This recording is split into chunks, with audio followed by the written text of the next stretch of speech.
O pão que não sacia e a graça que liberta. Rodrigo tinha 23 anos quando percebeu que estava perdendo a batalha contra si mesmo. Não era uma guerra contra drogas ou álcool, mas contra algo que parecia inofensivo aos olhos dos outros, a comida. Desde adolescente ele sofria com crises de compulsão alimentar que o deixavam exausto, envergonhado e, acima de tudo, preso a um ciclo de culpa. Após cada episódio prometia a si mesmo que seria a última vez. Mas a ansiedade, a solidão e uma voz interior que sussurrava, "Você não tem controle", sempre o levavam de volta ao mesmo lugar, a cozinha às 3 da manhã, devorando tudo que encontrava até não aguentar mais. O problema não era apenas físico. Rodrigo sentia que aquelas crises roubavam sua dignidade. Ele evitava refeições em família para não ser julgado, mentia sobre o que havia comido e, pior, começava a evitar até mesmo a igreja que frequentava esporadicamente desde criança. Como eu vou orar com essa culpa toda? Pensava. Até que um dia, depois de mais uma noite de excessos, ele se olhou no espelho e não reconheceu o homem inchado e com olhos vermelhos que o encarava. Foi então que uma lembrança veio à sua mente, as palavras de sua avó, uma irmã fiel da congregação cristã no Brasil, que sempre dizia: "Meu filho, quando o homem não pode mais, Deus pode." Rodrigo não tinha coragem de entrar sozinho na igreja. Sabia que lá encontraria irmãos que o conheciam desde pequeno, e a vergonha de ser visto daquele jeito quase o paralisou. Mas numa tarde de sábado, depois de mais uma crise que o deixou prostrado no sofá, pegou o telefone e ligou para o primo Mateus, que era diácono na CCB. A voz trêmula confessou: "Eu não aguento mais, primo. Preciso de ajuda." Mateus não fez perguntas constrangedoras. Apenas respondeu: "Vem hoje à noite. A reunião começa às 7. Eu tô te esperando na porta." Quando Rodrigo chegou, já escurecia. A igreja era simples como sempre, paredes brancas, bancos de madeira envernizada, sem nenhum enfeite chamativo. Os irmãos e irmãs entravam em silêncio, cumprimentando-se com um aperto de mão ou um abraço discreto. As mulheres usavam vestidos modestos, muitos com lenços na cabeça, os homens camisas sociais e calças sociais, alguns com paletós.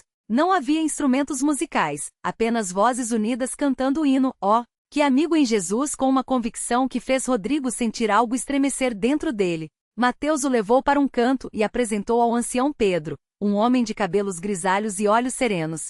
"Este é o Rodrigo, irmão. Ele veio buscar ao Senhor", disse o primo. O ancião apenas assentiu, colocou a mão no ombro de Rodrigo e murmurou: "Deus te abençoe, filho. Fique conosco." Não houve sermão, não houve julgamento. Apenas um convite para ficar. As semanas seguintes não foram fáceis. Rodrigo continuou tendo crises, mas agora, após cada uma, em vez de se afundar na culpa, ele ia à igreja. Às vezes chegava atrasado, envergonhado, mas sempre era recebido com um sorriso. Os irmãos não sabiam exatamente por que ele estava ali, mas oravam por ele nas reuniões de quarta-feira, quando o ancião pedia: "Temos algum irmão com necessidades especiais?" E alguém sempre levantava a mão e dizia: "O irmão Rodrigo, irmão." Então, todos se ajoelhavam, e as orações subiam em uníssono, simples, mas cheias de fé. Numa dessas noites, depois da Santa Ceia, quando os irmãos, em silêncio reverente, partilhavam o pão e o vinho em memória do sacrifício de Cristo, Rodrigo sentiu algo diferente. Enquanto seguria o pedaço de pão em suas mãos, ouviu o ancião ler: "Tomai e comei, isto é o meu corpo." Aquelas palavras ecoaram em sua alma como um chamado. "Eu também sou um corpo quebrado", pensou. E pela primeira vez, chorou sem se importar com quem via. Foi então que a irmã Clara, uma senhora de quase 70 anos que sempre sentava na primeira fileira, se aproximou dele após a reunião.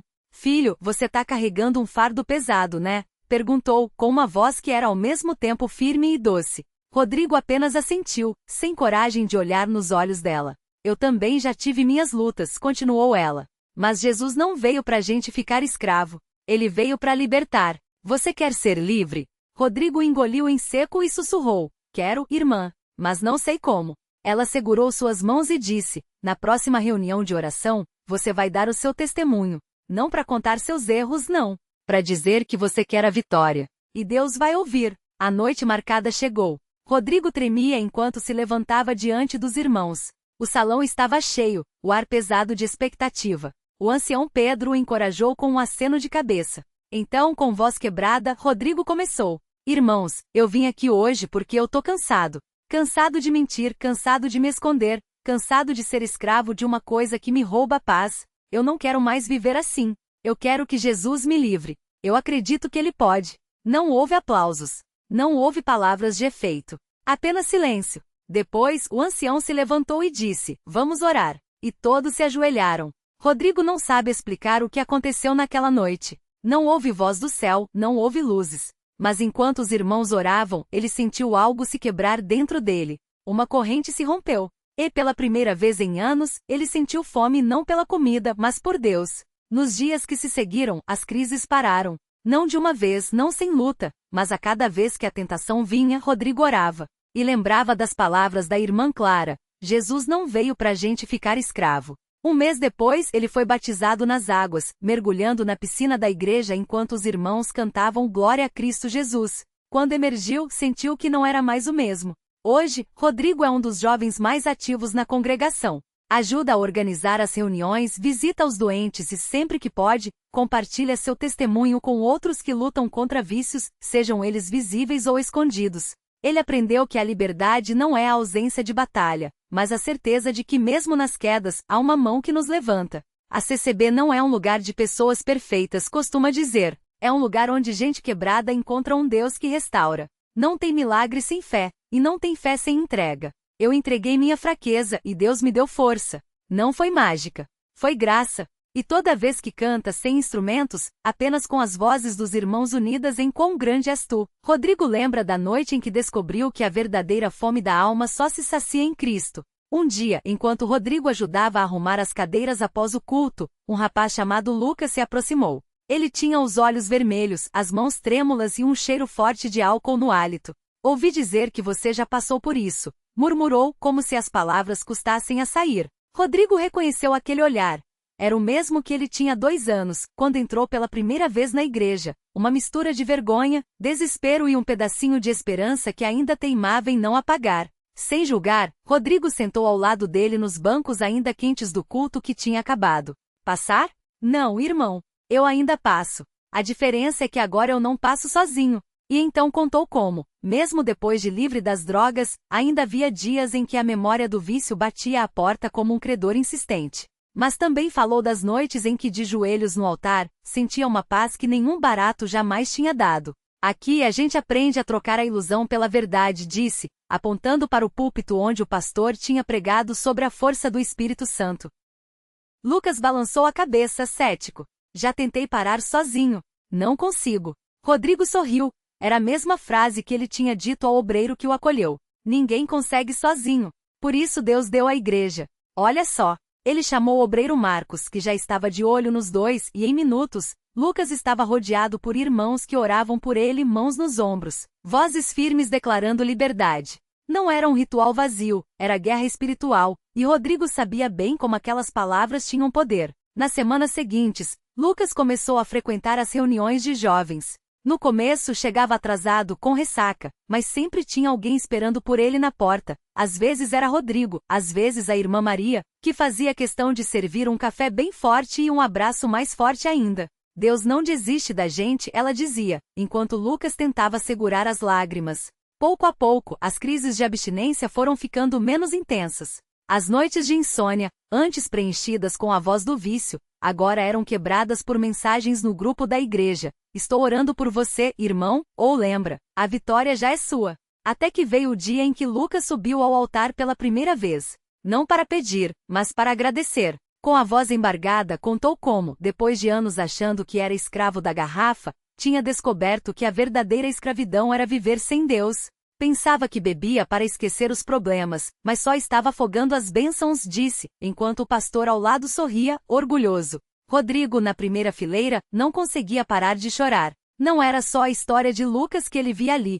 Era a confirmação de que Deus usava até as suas cicatrizes para curar outros. Agora, os dois se reúnem toda quinta-feira com um grupo de homens que lutam contra dependências. Não é um grupo de terapia, é um exército. Eles oram, compartilham a palavra e principalmente se cobrem. O diabo quer nos isolar, mas Deus nos faz família e ensina Rodrigo, enquanto passa o café adocicado, o mesmo que a irmã Maria servia a Lucas no começo. Às vezes algum novo chegava desconfiado, achando que ali seria mais um lugar de regras e condenação. Mas bastava ver os sorrisos genuínos, as mãos calejadas de trabalho que se estendiam em ajuda para entender, aquele era um lugar onde a graça falava mais alto que o passado. E assim, a história de Rodrigo, que começou com uma oração desesperada em um banco de igreja, se multiplicava. Porque milagre mesmo não é só a cura instantânea, é a transformação que vem quando a gente permite que Deus escreva um final diferente para a nossa história.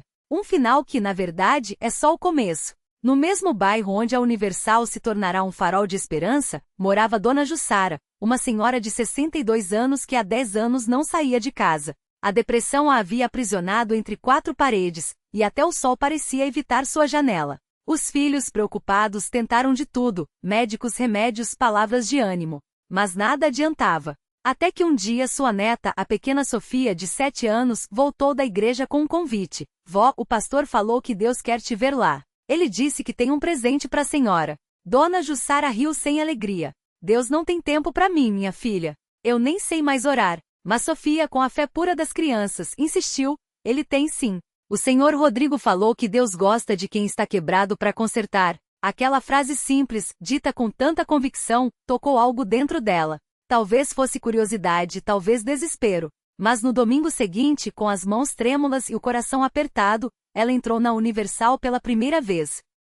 Não foi fácil. As lágrimas vieram antes mesmo de sentar. Mas então, como um abraço invisível, veio a voz do pastor. Hoje tem alguém aqui que acha que Deus esqueceu do seu endereço. Mas ele não só sabe onde você mora, ele já está na sua porta batendo. Dona Jussara sentiu algo estalar dentro dela. Não foi um raio, não foi um trovão. Foi uma certeza quieta, como o primeiro sopro de vento depois de uma tempestade longa. Nas semanas seguintes, ela voltou. Não porque a dor tinha sumido, mas porque, pela primeira vez em anos, ela não estava sozinha nela. As irmãs a abraçavam sem pressa. Agora, aos domingos, é Mariana quem ajuda Dona Jussara a servir o café. Enquanto enche as xícaras, ela conta para as novas que chegam como aprendeu que milagre não é só dinheiro no bolso ou porta aberta. É também a coragem de levantar a cabeça quando tudo diz para baixar. Eu entrei aqui achando que Deus ia me dar as coisas, confessa, balançando o bebê que agora sorri para os estranhos. Mas ele me deu algo melhor, me ensinou a lutar por elas. E assim, entre uma história e outra, a fila do café vai crescendo. Porque na Universal, as pessoas não vêm só para ouvir sobre milagres. Vêm para ver que eles acontecem um abraço de cada vez, uma xícara quente, uma mão que se levanta depois de tanto tempo abaixada. E quem sai dali sai diferente. Não porque a vida ficou fácil, mas porque descobriu que com Deus no comando até o deserto vira caminho. Do outro lado da sala, o irmão Carlos observa tudo com os olhos úmidos. Ele chegou ali há 3 meses, arrastado pela esposa depois de perder o emprego e quase perder a esperança. No começo só vinha porque não tinha mais para onde ir, sentava no fundo, de cabeça baixa, como se quisesse se esconder até de Deus. Mas hoje ele está ali de pé, ao lado do altar, segurando o envelope amassado que parece pesado demais para suas mãos. Irmão, você vai dar o testemunho? Pergunta o pastor, colocando a mão em seu ombro. Carlos engole em seco e acena que sim. A plateia se aquieta como se pressentisse que algo grande estava para acontecer. Ele abre a boca, mas as palavras demoram a sair. Então, ele respira fundo e começa. Eu vim aqui pela primeira vez porque minha mulher disse que Deus podia me ajudar. Mas eu não acreditava. Como Deus ia me ajudar se eu não conseguia nem ajudar minha família?